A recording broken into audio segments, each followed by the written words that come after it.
Je voudrais, mes chers amis, partager une très belle histoire qui m'a beaucoup ému lorsque je l'ai lue, sur une paracha qu'on a lue il y a de cela très peu de temps, dans la paracha de Tzav, ou dans la paracha de Vaïkra, plus exactement, excusez-moi, paracha de Vaïkra. On est en train de parler des corbanotes, des sacrifices, et on décrit la manière dont on doit faire les sacrifices, dans quelles conditions on doit faire les sacrifices, pourquoi on doit faire des sacrifices. Et là-bas, à un moment donné, on nous parle également de l'endroit dans lequel on doit faire des sacrifices. Les sacrifices sont faits sur ce qu'on appelle l'autel des sacrifices, le misbéar. L'histoire dont je voudrais en partager le contenu avec vous se situe à Bagdad. À Bagdad, dans une époque un petit peu éloignée, et il y avait un monsieur qui vivait, Hachem, de manière tout à fait modeste. Il avait la particularité d'être quelqu'un de tam. Tam, ça veut dire quelqu'un de simple. Quelqu'un de simple qui ne connaissait pas la Torah. Ni la Torah écrite, ni la Torah orale. Il était affublé d'un sechel tout à fait moyen. Quelqu'un qui n'avait pas une intelligence particulière. Mais par contre, il avait un bon cœur. Il avait un bon cœur, il avait un bon œil. De ce fait, Dieu l'avait gratifié d'une très bonne situation matérielle. Il avait une grande famille, il avait 15 enfants, nous dit l'histoire réelle, il avait 15 enfants, il avait 5 garçons et 10 filles. Et voilà qu'il n'était pas très pratiquant, il ne connaissait pas la Torah, mais de temps en temps il aimait bien la synagogue, notamment le Shabbat, notamment les jours de fête. Et voilà qu'à la synagogue, il y a quelque chose qu'il affectionnait particulièrement, c'est d'entendre le chazan de la synagogue. Il y avait dans la synagogue qui fréquentait un chazan, un ministre officiant, qui avait une belle voix. Et le ministre officiant, il avait la faculté, la particularité, qu'à chaque fois qu'il disait un verset de la Torah, il le faisait avec beaucoup de cœur. Des ta'amim, mais beaucoup d'intonations, beaucoup de cantillations, très jolies. Et ce monsieur-là, il aimait s'asseoir et écouter, fermer les yeux, il écoutait le chazan, qui cantillait les psukim de la paracha, les versets de la paracha du Chumash. Et un jour, il entend le chazan qui se met à répéter un verset tout au long du Shabbat où il était présent, un verset de la paracha de Vaïkra. Et il disait « Elou, Vaïlou, Nisrafim, Bevet, Adeshen » Ces sacrifices-là et ces sacrifices-là seront brûlés, Bevet, Adeshen. Ça veut dire sur le misbéar, sur l'autel des sacrifices où on brûlait, comme ça, les animaux. Ceux-là et ceux-là, ils seront brûlés.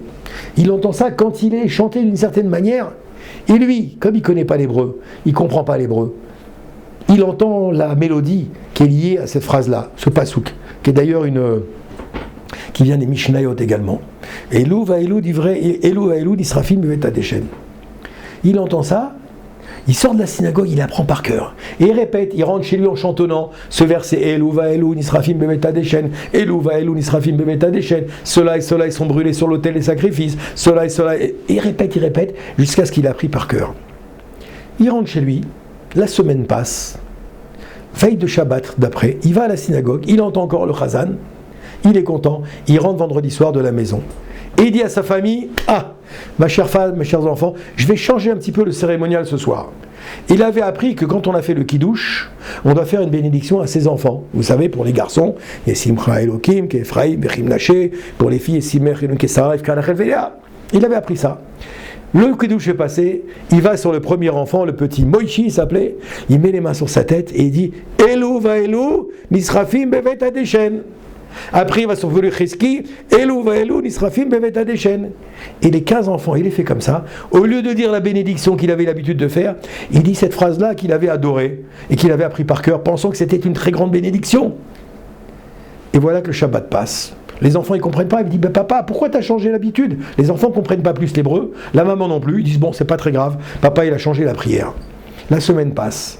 Shabbat d'après, ils ont un invité. Ils ont un invité, un cousin qui vient à la maison. Il se trouve que c'est un chacham. C'est un talmid chacham. Vendredi soir, kiddush, et le papa, il commence à faire Elou, vaelou, nisrafim, bevet adeshen. Le talmid chacham, le rabbin, il voit ça. Il dit, mais attends, normali, mais qu'est-ce que tu fais là? T'es pas normal, toi. Tu sais ce que tu es en train de faire? Au lieu de bénir tes enfants, tu es en train de maudire tes enfants. Au lieu de faire la bénédiction qu'on doit faire à nos enfants, tu es en train de les maudire. Arrête tout de suite de faire ça. Tu t'es trompé complètement. Tu fais n'importe quoi. Papa, il est un peu paniqué, il dit ah ben je ne savais pas, etc. Très bien. Ok. Il reprend l'ordre de ses bénédictions pour finir. Habituel, il est Simcha Elohim, etc. Tout le monde va dormir. Écoutez l'histoire, mes chers amis. Tout le monde va dormir. Le rabbin rentre dormir chez lui, ou dans la chambre qu'on lui avait mis à disposition. En plein milieu de la nuit, tac, un rêve. Un ange vient lui parler. Un ange envoyé d'Akadosh Baruch Hu vient lui parler. Il lui dit Kvod Harav, ce que tu as fait, c'est pas bien. Tâche, comme Achasitaz et Lotov. C'est pas bien ce que tu as fait. Et le malach lui explique en remède ce qui s'est passé. Qu'est-ce qui s'était passé en vérité? Que ce monsieur-là, qui faisait Elou va Elou, Nisrafim Bevet Adeshen, pour lui c'était pareil. Quand il disait ça, ou quand il disait Simcha Elokim Kefraimir Daché, qu'il fasse une bénédiction, ou des paroles de bénédiction, il les faisait avec un tel cœur, avec un tel engouement, avec une telle ferveur, avec une telle émouna, qu'en vérité sa prière elle était acceptée. Quels que soient les mots qui sortaient de sa bouche. Les malachim lui ont dit, tu sais, tu as fait une erreur, parce que tu l'as coupé dans son élan, alors qu'il faisait ce monsieur des prières qui montait à un niveau dont il n'a même pas idée. C'est pour ça qu'il a été béni d'une grande famille. C'est pour ça qu'il a été béni d'une bonne parnassa, malgré que c'est quelqu'un qui n'est pas quelqu'un de particulièrement érudit ni instruit. Mais sa prière, elle monte comme une mélodie auprès d'Hachem. Tu as coupé cette mélodie en lui expliquant que ce qu'il faisait, c'était pas bien. De là, on apprend quoi, mes chers amis? Le moussard qu'on fait, c'est quoi? Que ce qui sort de la bouche, en vérité, c'est pas l'essentiel. Que quoi qu'il sorte de ta bouche, l'essentiel, c'est l'intention avec laquelle tu le dis. Le cœur avec lequel tu mets dans tes intentions, ce qui sort de la bouche après, Akadosh Baruch Hu va transformer ça.